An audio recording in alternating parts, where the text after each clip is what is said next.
Hi, everyone, and welcome back to another episode of I Live for This. And this is Trinity the Tuck and Chantel Sparkles. And we have an interview today. I know we haven't had one in a couple of weeks, but girl, it is hard to pin down these women's for these interviews, honey, girl. But we have one today. We have caught one, and she is a lovely one. But before we get into that, let's do a quick life update. If there's anything else you got going on, Chantel, tell us what's happening. Yeah, so, just working on music like always. My album dropped August 29th, so that's been out and making her runs. And when I say runs, not diarrhea. And then now I've just been really working on a lot of like extra stuff because I'm having a deluxe album, which is dropping on the 20th of October, everybody. So please check that out. I know a lot of people have been really enjoying the album, but please keep pushing it and supporting because it's really helping me get into the algorithm. And also I'm just like a new, drag artist, and it's already hard to make it mainstream as a drag artist. So please keep supporting it. But it comes out October 20th, and there's going to be some major guests. Girl, you have some features. I haven't seen a Drag Race girl have some of these features like as big as what you're having. So it's impressive. It's just literally been like one of them things where it's like it started out as like a seed, and then it's just grown into this like amazing plant. And I feel like that's what art is all about. It starts out as one thing and then it just keeps growing.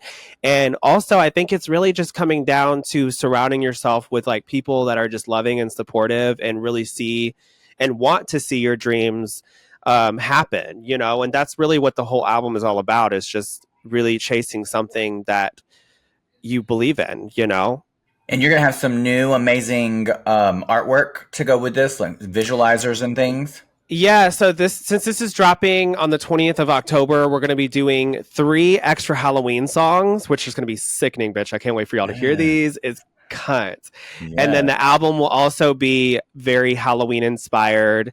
And then I also have some fierce remixes, and I also have one amazing remixer that is a Grammy Award winning producer. Yes! Okay, don't tell nobody. Don't say much. Let it be a surprise. Yes, it is October 20th, so please go and stream it. Yeah, awesome. Well, if you're watching this, then and followed me on social media, you saw that this week we have that too. We that I've did the National Prep Day with Mr.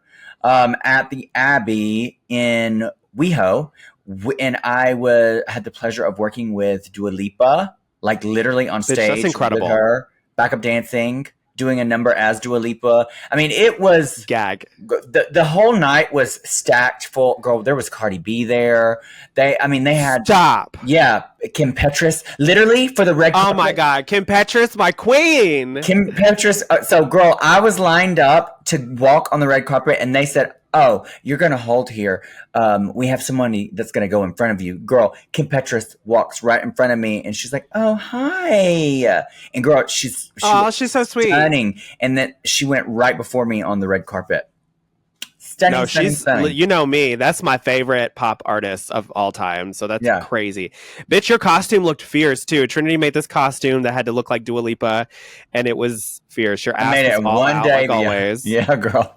Well, it was very, very similar to the one that she wore for the performance they wanted me to emulate. But it was amazing. A great night. And you looked snatched. Yeah, I mean, girl, as you can see, like we're now officially 1 month post-surgery, and you can see there's still a lot of swelling down here. This will go down. Yeah, but you can't see that with makeup. Every week, it's going down slowly. Like, look, my nose is still a honker, girl. She's still really swollen. But again, this is going to take months and months and months to really fully see the full end results. But I'm very happy with everything so far. Everything is like healing nicely. I'm just glad that they got a lot of the silicone out of here. My upper lip especially. Your lips definitely look smaller too. Yeah. By the way, you also are getting ready to go on the house tour. with the Yes, girls. yes. So this month is packed, girl. So I literally leave this weekend because this weekend I am hosting a charity pageant in New York, which is an icon. It's their 10th anniversary of Miss Hell's Kitchen charity drag pageant, and all the proceeds go Fierce. to the LGBT center there and HIV and AIDS resources there Love that. in New York City. And I'm just really excited because it's for a good cause, and so I'm gonna do that this weekend. Then I come back And for a who? day. What better person? The pageant queen. The coming Yes, drag, honey. exactly. And then I come back for one day, and then I go to I fly to Miami for a cruise. It's called Drag Stars at Sea, and if you're interested, they just did a discount on tickets at dragstars.com. Girl, it is a slammed pack, and they still have some tickets. So you can go get tickets for the cruise. Me, Alyssa Edwards, Bob the Drag Queen, Bianca Del Rio, Sugar Isn't and it some of Spice. the twins? Yep. Yeah. Simone, Plasma. It's a stacked cast. There's a ton. There's even way more. And we're all going to be on there doing different shows. Like I have a 45-minute show that I'll be doing 2 shows on there. Plus I'll be doing a question and answer. One night I'll be doing where you can come have a drink with me. All this kind of stuff. So if you are you going to be in drag like every night, or is it just you only got to work one night and then you have the whole thing? No. I have 2 shows, so 2 nights I'll be in drag, and then the other things, the question and answer, and then the drink, I'm not going to be in drag, but you can still hang out with me.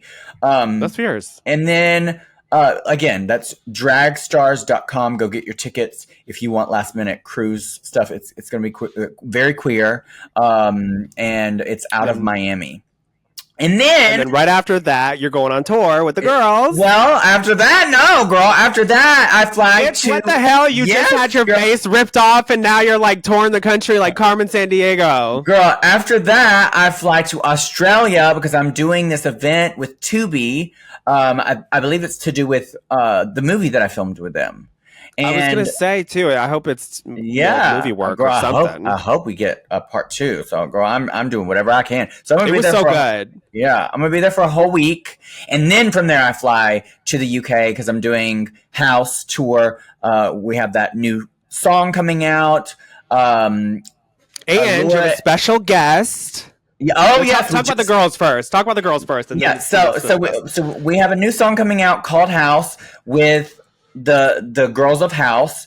So we're going to be doing an intro song as a group with dancers, an outro song, like a closing song, group with dancers, and then each of us will have our own individual original song. And then we just announced that we have Taste as our opener from Drag Race UK. Which I fucking love her. The fashion icon, the queen, love her. And that's going to be at the Clapham Grand coming up November 1st, I believe. Let me make sure. I don't even know my date. She's a busy woman. It's November 1st. And you can go to Clapham Grand to get tickets. The link is in my Instagram. So go get tickets. There's still tickets available. It's going to be a phenomenal show. We also have another special guest that's going to be announced a little bit later, who's in the House of Tuck and from the UK. And I love it. Yeah. Who is this bitch? I need to know after the podcast. Yes. Adorata. She's been helping me. I'm not going to say her name yet because we're waiting to announce. She's been helping me every DragCon UK that I've done. Her and her husband have helped me, and she's like she's not new, but she's newer, and every year she just is getting better and better at drag. So I'm very much like Sam. Yeah, I'm hoping that she gets on a new season of Drag Race UK, but we'll see. Until then, I try to give as much opportunities to people as I can. So, but that's all coming out this month. And let's get into this interview. We have the amazing Peppermint. Yes, come on. She better have the same ones, honey. Yes, Oh, that's funny as bitch. shit. I live. Yes. We are living. And we got a Oh. special treat of the ass of Oh Peppermint. wow. We're keeping all this in. Honey, we're gonna sell the tickets today. Yes. That's right. Sell them. Honey, save you some good money. Lady. Hi. What's up? Oh, wait, bitch. Y'all, first of all, hello. It's been forever. Chantel, bitch, I haven't seen you. Girl, But let's not say it yet. Let's not say it yet. Let's say it on the podcast. Okay. Okay. Oh, wait, we're already recording. Yeah, we're already recording, bitch. Okay, yes. Oh, shit. Yes, I feel like it's been forever since I've seen you. Was it on the set of I Call Shade? Or was it after that? I mean, it must have been. No. It must have been on the set. I'll never forget because I was pinning that heavy ass ponytail on your head, bitch. Honey, that ponytail was heavy. But I had snatched it on you. You were like, this thing is moving around. And I dug it into your scalp, and you were like, oh, bitch. Girl, you were a trooper. Honey, you were killing me. You were a trooper on that set because I remember. Because I just had surgery. You had just had fucking surgery, girl. Just had surgery. Literally, I was like, "Are you sure you could do this?" And she's like, "Yes, I'll make it work." And she sure did, girl. Most of the time that she was sitting in that chair, honey. I was sitting in that chair, girl, because I was in pain. I was like, "Ooh, oh my gosh!" Girl. What kind of surgery, if you don't mind? Girl, I had body work, everything. Pretty oh my much. god! Oh, girl, from the ankles up, honey. The ankles up, sweetie. She was. Yeah. You can get your ankles turned, sucked, all that. I couldn't. Oh God, it was. Yeah, that was, and it wasn't doing the shoot. It was the flight out there that like messed me up. You know, because the air pressure, the cabin pressure, and you just swell up. You have a headache and all that. They make you swell, all that. Trinity, you look gorgeous. Well, there's still some swell. You see the swelling here, girl. There's still like lower swelling, but every day I feel like I see a big difference. And I think was yesterday. Today's a full month from surgery. So okay, wow. I think another month. When was your first time in full face? On maybe like a week ago, something like that. Okay. Yeah. Nice. Girl, yeah, you were freaking sitting. Thank you. I got cleared on the 24th of last month. I could get into drag. So, yeah. But we are so excited to have you. There's so much to talk about. Since the last time I had you on a podcast, you've had so much going on. Chantel is the Barbara Walters of drag interviews, girl. So she's going to be taking the reins of most of these. But I'm going to definitely have follow-up questions. So all she really means is Chantel does her homework. Yes. Okay. So I know you have a documentary coming out that is called, let me get my notes. Hold on just a second. The documentary. So start that over so it sounds like you didn't. Okay. Yeah. Okay, sorry, I have my notes. Okay, so to get started, I want to dive into right away the movie work that you're up to right now, which is the documentary called Deeper Love, coming out October 12th. Tell us more about this, because I just saw the what is it called? What do they call them? The trailer. The trailer? The trailer, yeah. Tell us about it. Yeah, it's a documentary. Trinity's in it. Anybody that was around me the past 10 years was in it. I basically, a good friend of mine named Oriel, who used to come to my shows. He was in my music videos. Then he ended up first, he's like one of those gays that would like be at all your shows. And then you like need some help. Oh, I'm doing something. Can you help me carry these things to the thing? And then he is like, I'll do it. And he did that. And then I was like, well, I also need help with my music video. And then he was like, I'll do it. And then I was like, I also need help editing my music video. He's like, I'll do it. And then, so like years later, we've been friends for all this time. He's just been helping me and all this stuff.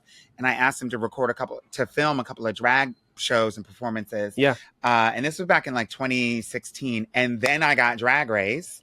And so we obviously had to stop for a moment. But then when we came back, we were like, well, let's keep filming. And so then Oriel followed me on tour. On the road, at shows, was at the Drag Race finale, not the not the taped one, but the live crowning one in New York, the Yeah. crowning. Yeah. Yeah. And then came and taped me on Broadway. Yeah. Also my some of my medical transitions, some of my like more like major surgeries Yeah. was there for, because I just wanted to like document everything that was happening in my whole life. And so 10 years later, we finally finished the damn thing, and now it's making its rounds in the film festival circuit. So it debuts in New York and San Diego and New Mexico mid-October, and then in November there's going to be some more dates to announce. Yes, more. congratulations! Yeah, congratulations. Thank you. What's so inspiring is that you literally like filmed everything from the very moment that you got that opportunity, because you were like, I want to inspire others and like really share your story. And that's just so amazing. Like crazy. Like it's like, bitch, you knew. You were like, I'm going to have this shared. Well, also, I think I didn't know what. Oh yeah, you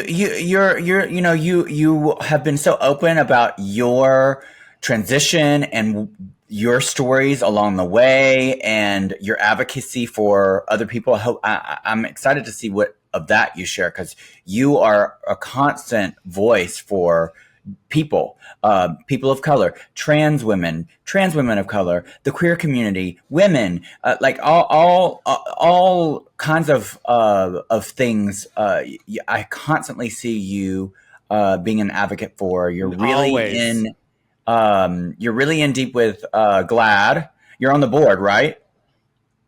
mm-hmm. And I'm just excited to see what all you include in your documentary for that.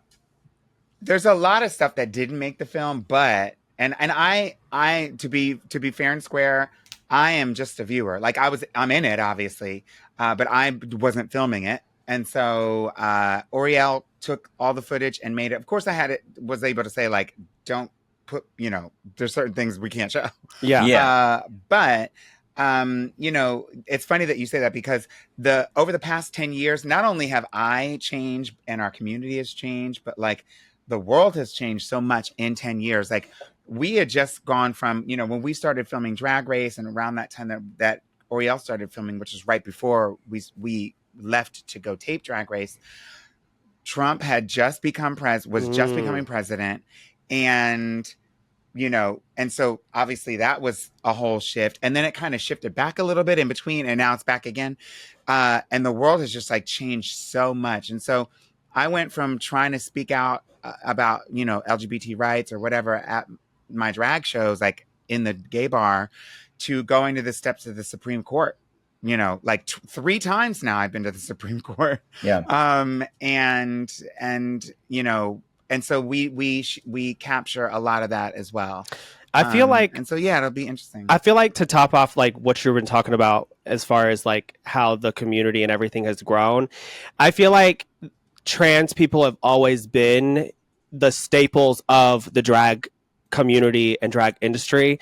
But do you feel like there's more growth to be made in the drag scene? Because I feel like at one point, Drag Race wasn't really featuring trans women or anything. And then all of a sudden now it's like really out there. So like, do you feel like there's more growth to be made, or like we're at a good place? And I think that if anything, the like shows like Drag Race are just starting to just now catch up with the way that drag has been. And so, I mean, obviously if somebody goes to a drag bar in a very small town, yeah, then they might not get as much diversity, obviously. But like in the bigger cities, which is where so many queer people obviously flock to, you can find trans people. I mean, I whenever I've traveled and gone to another state or something, it's rare that I wouldn't find at least one trans, performer in the group. And that includes like drag kings and everybody. And so I think if anything, the Drag Race and shows like Drag Race are sort of just catching up. Mm-hmm. I mean, I remember, watching Dragula and seeing trans performers on there before, in terms of drag kings and assigned female at birth. performers, and I was like, Drag Race needs to go ahead and catch up, honey. Right. But whatever. Yeah. I totally agree. With that being said, do you think that there's like what is one of the biggest growths? I guess if that's how you say it. What is one of the biggest growths of the trans community in the drag community? You think as of now? So, an obstacle. What's the biggest obstacle? Yeah. Is there anything that you can I think see? I mean, in between drag and trans, I think one of the things that we were dealing with like 10 years ago when this film started filming, when Trinity and I went into Drag Race, was trying to get some of the basic gays, for lack of a better word, to understand that trans women, in that case, in my case, can do drag. There were so many drag entertainers and gay men who were, I guess, in the audiences of the drag shows and supporters of drag, viewers of shows like Drag Race, who just couldn't conceive. I mean, I remember they were saying things like, "Oh, if you're trans, that's cheating." Oh, I was just about to say that. That's what I've heard people say. All that? Yep. Yeah, that's what they were saying. And I think that has changed a bit. And now I think, I don't know. I hope there's not those same barriers right now with trans performers in drag. I think the biggest one is we certainly need to see more trans masc and sort of assigned female at birth drag king performers, masculine drag performers. I would love it, because then that'll give us like partners to do our duets with. You know what I mean? Yeah. What about that show? I can't tell you how many times I've seen a drag queen have to put on a mustache and do the male part of some dumb song. Yeah, right. What was that show? What was that show that just came out that was featuring trans men as drag king? Yeah. King of drag. Have you ever thought about trying to be a judge on there? I feel like you would be a fabulous judge.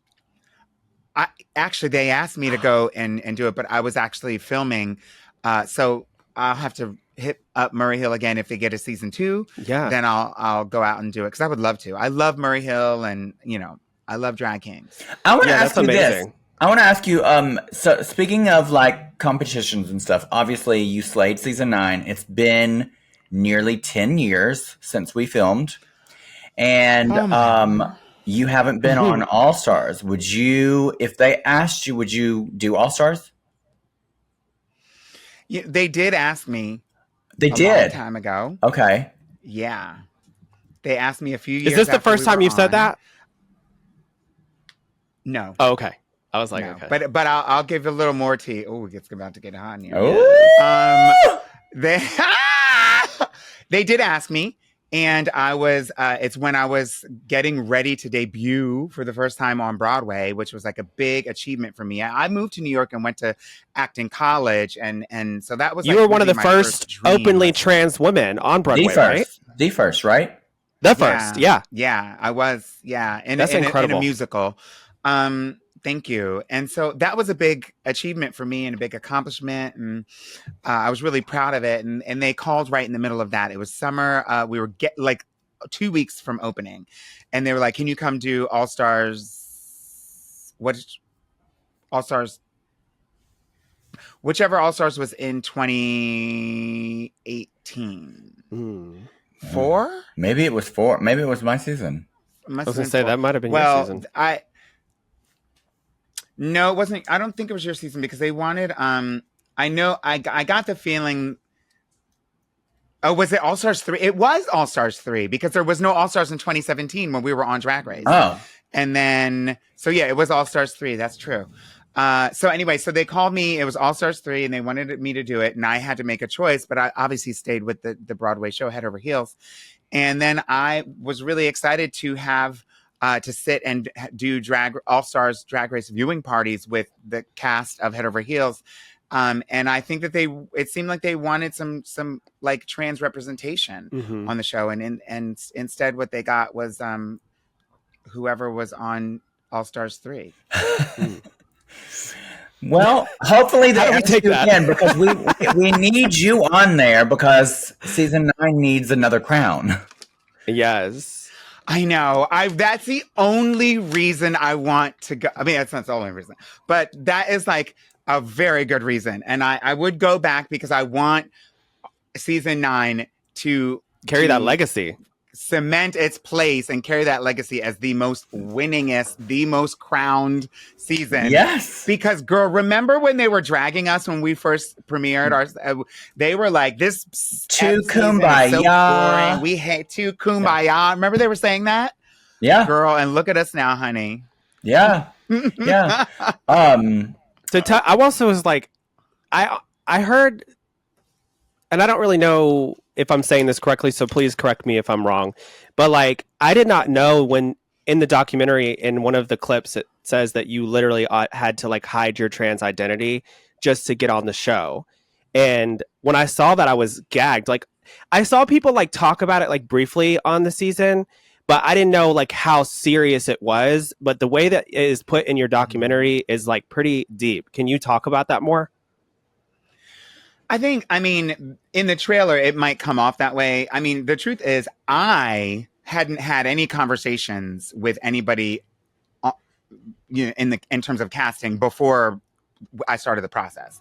So I just believed that based on what I saw on the show, that we haven't. It's not like we saw a bunch of trans performers There was on none. the show. There was none. There was none. There was especially like nobody out beforehand. And so I was thinking, okay, well, and I was and you have to like remember back in 2016, the vibe, what was going on was they had just dragged Drag Race and RuPaul for having You've Got She-Male on the show. They went back onto Logo. They removed that language from all of the episodes. And there was this big fight online between different groups of the parts of the community. Oh, you can't tell me what to say. And I remember RuPaul had a tweet or some kind of like, they better not try to tell me what to say. I keep the light on over there at Logo. You know, like shit. It was like nasty. Yeah. You know, I remember Bianca Del Rio, my sister who I love, Carmen Carrera came out really hard, talking about how to talk about trans people and trans inclusion on the show. And I remember, Bianca Del Rio famously had a clip, and I love Bianca. We are very good friends, obviously, but I was hurt by what she said. And I don't remember what bar she was in. There's a video of her circulating on the mic where she says, back in 2016, in the middle of this, she was like, Carmen better, shut her mouth and don't bite the hand that feeds you. And she better shut her mouth. She better shut her mouth, stick what's left of that dick of hers back in her mouth and shut the fuck up. That is where we were. Damn. Wow. Now, I know Bianca is vulgar, and that's kind of her shtick, but that was a lot. And the crowd again, I love wild. I mean, that was, yeah. And I love Bianca, but that is a lot. That's a lot. That was tough. That was tough to hear. And we've all elevated and grown and evolved. Yeah, and we've all I can speak to that. Like, I've said some stuff that was not near like that, but that was not very sensitive. Specifically to you, which we've talked about in the past, and that obviously you educated me, not that you needed to, but you did, and I hope, and I think Bianca has definitely probably grown since then too, because like you said, that's just she definitely that's has. just where 100%. We were. There was just no. That's where we were. That's just where we were. Yeah. Misogyny is even in the queer community and even in the drag community where we dress up as women and women are part of it. There's still misogyny, and unfortunately, that we have to slowly break those barriers and people have to learn, and that's why I kind of don't believe in full-on cancel culture unless it's like something really, really bad. I feel like people should have the opportunity to grow, to change, to educate themselves, and change their point of view. And not quickly just cancel them unless obviously they need to. Unless people need chances really to bad. Learn. Yeah, unless it's something really bad. But I do think if they're open to learning. Yeah, I think people should have the opportunity to learn. But girl, if somebody gives you another opportunity, you mess it up again. Sorry, girl. Yeah, you. Sorry. Goodbye. Goodbye. Well, yeah, and that's what I was afraid of back when we were filming. So I hadn't talked to any of the producers or any of that, and I was talking with my good girlfriend Tracy before I came to the show, and I was like, "Girl, what am I gonna do?" Like, and so I went, and I think I did what some of the other girls I think I've heard them do. Before that moment, as I went to my doctor, I had already started my medical transition. I got everything that I needed ahead of time. I got a great big dose of everything I needed so that I didn't have to worry about like carrying pill bottles or having anybody catch anything. Cause I didn't know, like, I heard that they would go through your luggage and go through your, like this is examine for Drag everything, and Race? I just didn't want to, for Drag Race. shit. Yeah. And I didn't want to chance any of that. Yeah. And I didn't want them to be like, what are these transgender things? And so I made that decision on my own. But then I also knew that it was going to come out. Yeah. And once I was there, I was going to talk about it and just be like, that's the situation. Yeah, because girl, once you're there, girl, you are there, honey. Girl is there. The camera is we rolling. had that conversation, and I felt so free. Y'all girls, all the girls on the show just made me feel, I mean, it wasn't how they made me feel. The room was incredibly queer and trans positive for sure. Yeah. And I was like, here we are. Everybody was talking about where they were in their gender journey. And then later on, I talked to Jacqueline, rest in peace, producer. And she was like, girl, bitch, we knew. And she was like, we were just waiting for you to say it. Oh, and so, that's so they sweet. had already known that I was out as trans. And I had been out as trans because I did an interview on The Daily Show like in April before we went to go film. And I talked about being trans on The Daily Show, and that was my first time saying it out loud in public like that. To the world, basically. Like, yeah. Mm-hmm. Speaking of being openly out and everything, you were the first trans woman too on the Traitors, correct? Yeah. Well, certainly in the American version. Okay. I think the same year, maybe in the Canadian version or in another international Ain't version. nobody watching those. Ain't nobody watching those. Girl, no. Like, I watched your season. we talk about the U.S. Peppermint is the first in a lot of things, sweetie. That's what I want to say. Like, you... We need to talk about Traitors, though, because I have some opinions too, honey. First off, girl. No. First off, all tea, no shade. Well, a little bit of shade. I did not like Trishelle on how she treated you. I was pissed. Girl, that is called a low Republican woman. That is racism or something or transphobia. It's talking about all of that. All of those things. You ain't gonna say it. We said it for you. Trishelle gives me Republican. So tell us about this. Democrat. So what was your experience on there with that? I mean, I talked about it before, but long story short, like I went there like stupid. I went there because I'm a huge fan of the show. I love the show. I love to watch it. It's great. And so I thought, like, I love murder mysteries. And I was like, ooh, I get to go do a murder mystery kind of a thing. Mm-hmm. And so when I went there, I thought, okay, I got to go and I'm just be myself, just like I did on Drag Race. And then we will find the killer. And that's what you do. That's what I thought.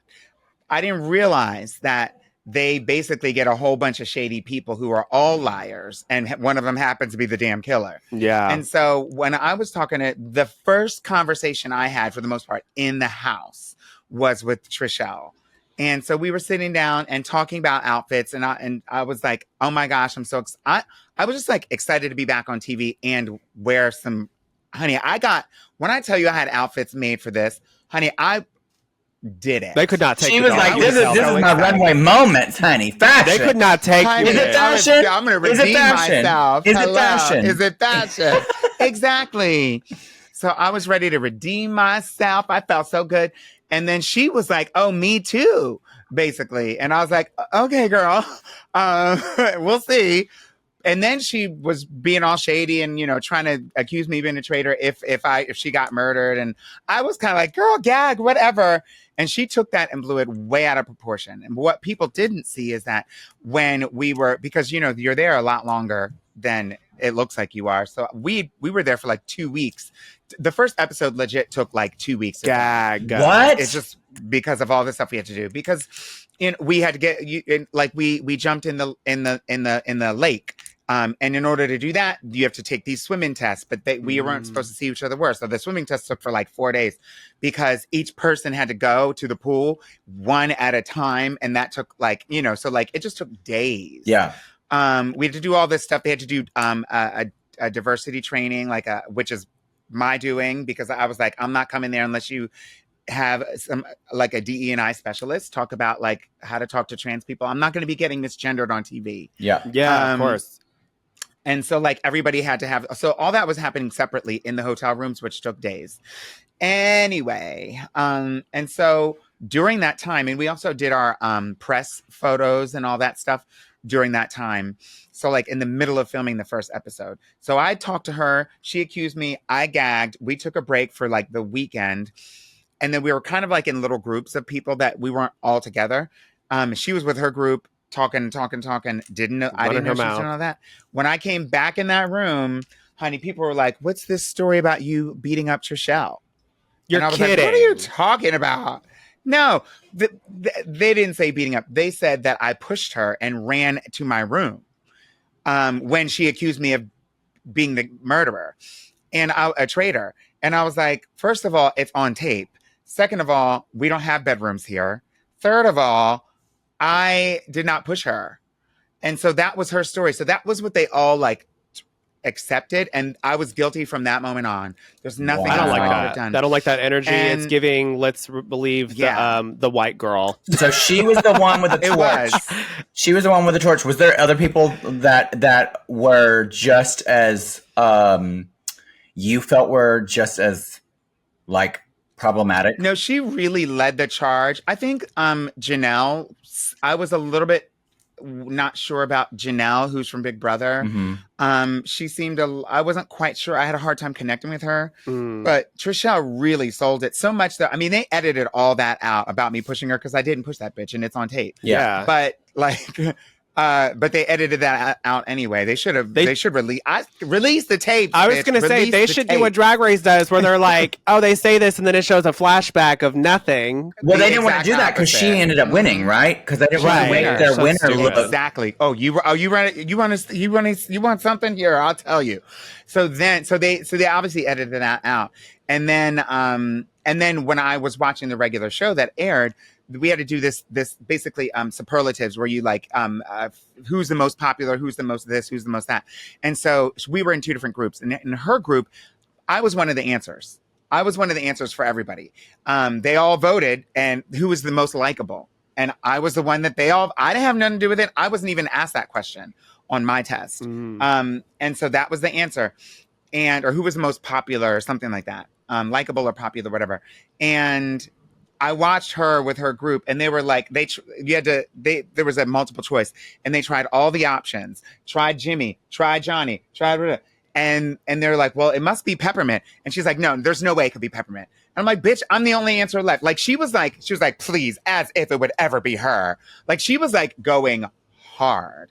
And then later on, I found out, I didn't find out. They asked me if I was going to come and do the reunion. And I didn't feel comfortable doing the reunion because I was not happy with, when I got eliminated, I had a whole lot of stuff to say and they edited most of that out. Oh, Yeah. And I told them, I don't want to go. And we talked back and forth and I said, because they wanted me to come and talk about my fashions. And I was like, bitch, I don't have anything to say. If you want to see my fashions, you should have kept me on the show. Yeah. Right. There's more to talk about. And what I had to say was, we're about to go into an authoritarian regime where trans people are going to be targeted. And the way that y'all are treating trans people is exactly the way it's going to reflect in the rest of this country. And we're going to see it play out not only in the upcoming election, but we're going to see it play out all over the world. So that is what I had to say to them. And it started by you, bitch. And so Thank you for saying that because I felt in so many words. Yeah. Well, girl, that's the thing. Is even with all of their editing, you could still feel that energy. You could still see it. You could still see it. It was like icky as much energy. as they tried to edit all of that out, like you could still see it. Which is why it surprised me that I was in the car with a couple of other girls on the show, and we were finishing the reunion, just talking like what our experience was before we got to the reunion. And they, oof, this is, and they told me that like, they were like, well, this is the first thing. When I was talking to the producers, they were like, okay, I was like, let me come. If I come there, I need to say what I want to say, and I don't want it edited, heavily edited. Yeah. So I said, in fact, I'll write down what I plan on saying, and I'll give it to you. And if there's something that you want me to not say, let me know, and I'll figure out another way to say it. What I just said a minute ago was like the like paraphrasing. That's what I actually said at the reunion was what I said for the most part. But I wanted to touch on the fact that it felt like sort of mob rule of, mob mentality. The way that I felt ganged up on in high school is the way that it felt during the show. It really did. And they said, you can't use that. It did. And they said, you can't say the word mob, mentality. You can't say racism. You can't say transphobia. You can't use any of these words that are accurate to describe what happened. So I had to kind of say it in so many words. And I think I got the point across. But when I talked to some of the other girls who we were talking and they were telling me the person that they were wanted to attack the most in the reunion was going to be Trishelle. But they were told not to attack her. And don't mention they did the same thing. Don't mention any kind of racism or any of that. And so we were all kind of, we were stifled. We were silent. Girl, that's crazy. So how is the production side then? Are there like queer people of color in the production side that would have been an ally? Girl, or no? It's Scotland. Ain't no people of color. I think there was one, and it was a really cute black guy. There definitely were, I think, a lot of lesbians and lots of gay boys that were there. And they were so sweet and so kind. And I really loved interacting with them because they were really accommodating when they asked me I didn't realize this, but I had started having conversations with them in the summer, like around July. Mm-hmm. On whether or not I was going to go or not. And I was kind of on the fence. And then the strike happened, the actor strike. And I just filmed Survival of the Thickest on Netflix. And I was like, oh, this might be the end of the show. We don't know. We can't talk about the show. So let's go do some more reality. And so I called them back. I was like, I'll come and do it because there's nothing else that I could do. Yeah. And so I obviously went and did it. And then we filmed in September. So from like July to September is how long we had to go back and forth and figure things out. And so they told me like, we really want you on the show. Like they were really courting me to do the show. Yeah. And so I was 100% game. But they, and they treated me very nicely. I think I just think that they weren't as prepared. I don't think that even though they treated me really nicely, the atmosphere wasn't as friendly to Black queer, a queer person of color. And I noticed that in the first season, and I'll say this for myself.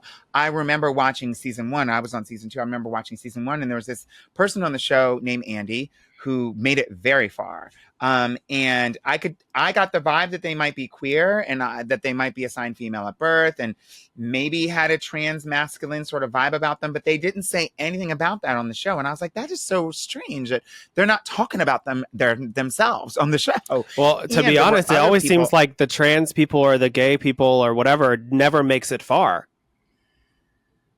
Yeah, well, Andy made it very far on the first season. Okay. But their experience wasn't very, like usually in those kind of shows, it wasn't told. Usually if it's an old lady, we get to find out, what are you going to do with the money? Oh, I got my kids. I'm going to build a house for my wife. So maybe what I meant was like openly, like openly. Now there were other people talking about Andy on the show, but not, and they were misgendering. They were saying a she. And I was like, I don't know that I would feel comfortable saying she to this person. Yeah. And then come to find out, Andy has expressed a trans masculine sort of identity, and I think is going through that on their own. That's what I gather. But on the reunion, we found out that they would have used the money for their top surgery, that they, were like trying to build a family with their partner, like all this stuff. And I just felt that was a shame that had sort of gotten edited out. Yeah. I got the feeling that had all gotten edited out. And so, put more than one queer person of color, put more than one, put more than one drag queen on why just one, at a time. There was one season, I think it was Traitors. It was like the season of the Bambis. I forget what it was, but there was like a lot of openly, queer people on that show, and I liked that one. Yeah, last season, on season 3 with Bob, there were a few, 2 or 3 gays and 1 or 2 lesbians. Yeah, I enjoyed that season. And Bob. Yeah. Mm-hmm. Well, and I think that's a testament to Alan Cumming. Yeah, I mean, which he's a phenomenal host, and girl, I'm sure RuPaul hates him for dethroning him from getting all these Emmys, bitch. But we know you have to get to your gig. Thank you so much for being on. We want to give you an opportunity to plug anything else that you have going on. We know your documentaries. Tell us one more time about your documentary, when it's coming out, and anything else you want to plug. Oh my gosh, people should go to A Deeper Love Film to check out where it's going to come. It's making the film festival circuit city by city, and they keep adding new dates every day. So people should check it out and share about it. If they end up seeing and they like it, please share about it, because we'd love the support. But I'm getting ready to launch a new tea, honey. A new tea line. Yeah. Tea. I'm really excited about that. Yes. A peppermint tea? And yes, that would be sickening. Spices. Yes. And season 3 of Survival of the Thickest on Netflix, we're about to start filming. And I'm just really grateful to be a part of a show that's like so inclusive and just a lot of fun. And so I'm looking forward to that. Well, send us the peppermint tea, because we will definitely talk about it on the podcast and promote it and do whatever we need to. Thank you. I love you. You're one of my favorite people. You're just such great light, and such a. I'm so lucky to have you as a friend. So thank you for being part of this. I hope you have a great event tonight, and we thank you.